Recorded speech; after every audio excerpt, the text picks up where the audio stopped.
मणिपुर की परिस्थिति को लेके अभी शांत हो रही है, लेकिन ये आपस में झगड़ा कैसे हुआ? वहां पर ऐसे आपस में झगड़े होना, इससे किसका फायदा है? बाहर की शक्तियों का भी फायदा है। ये हो नहीं रहा है, ये कराया जा रहा है और इसलिए बहुत काम करना पड़ेगा, बहुआयामात्मक काम करना पड़ेगा। वहां लोगों के मन टूट गए। केवल शांति का प्रश्न नहीं, अब समाज को जोड़ने का भी प्रश्न है। मणिपुर की परिस्थिति को लेके अभी शांत हो रही है, लेकिन ये आपस में झगड़ा कैसे हुआ? बहुत वर्षों से वहां मणिपुरी मैतेई और मणिपुरी कुकी वो साथ में रहते हैं। अचानक कैसे झगड़ा हुआ?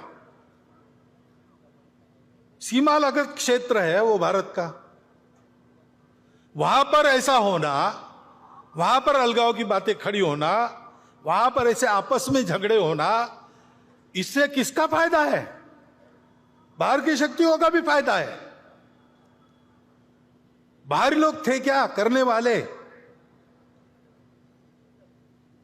मजबूत सरकार है और तत्पर भी है। स्वयं गृह मंत्री वहां जाकर बैठे 3 दिन और मिनिस्टर जाके वहां 15-15 दिन रहे, सारा प्रयास किया। वहां की सरकार चाहती नहीं, देश की सरकार प्रतिबद्ध है। ऐसे होकर भी चलता रहा, क्योंकि शांति का प्रयास होता है और सफल हो रहा है। ऐसा देखते देखते ही कोई हादसा करवा दो तो फिर से दूरी बढ़ती है, फिर से द्वेष बढ़ता है। ये करने वालों के पीछे कौन थे? ये गुस्सा भड़काने वाले लोग कौन थे? ये हम देखते हैं तो ध्यान में आता है कि इसमें ये हो नहीं रहा है, ये कराया जा रहा है और इसलिए बहुत काम करना पड़ेगा, बहुआयामात्मक काम करना पड़ेगा। वहां लोगों के मन टूट गए। केवल शांति का प्रश्न नहीं, अब समाज को जोड़ने का भी प्रश्न है। संघ के स्वयंसेवक पहले से अंत तक वही करते रहे, आज भी कर रहे हैं। सबकी सेवा कर रहे हैं, समदृष्टि से सबको देख रहे हैं, सबके पास जा रहे हैं, सबसे बात कर रहे हैं शांति रखने की। और ऐसी परिस्थिति में भी समाज में टूटन पैदा न हो, इसके लिए उस परिस्थिति में भी अपनी जान हथेली पर रखकर काम कर रहे हैं।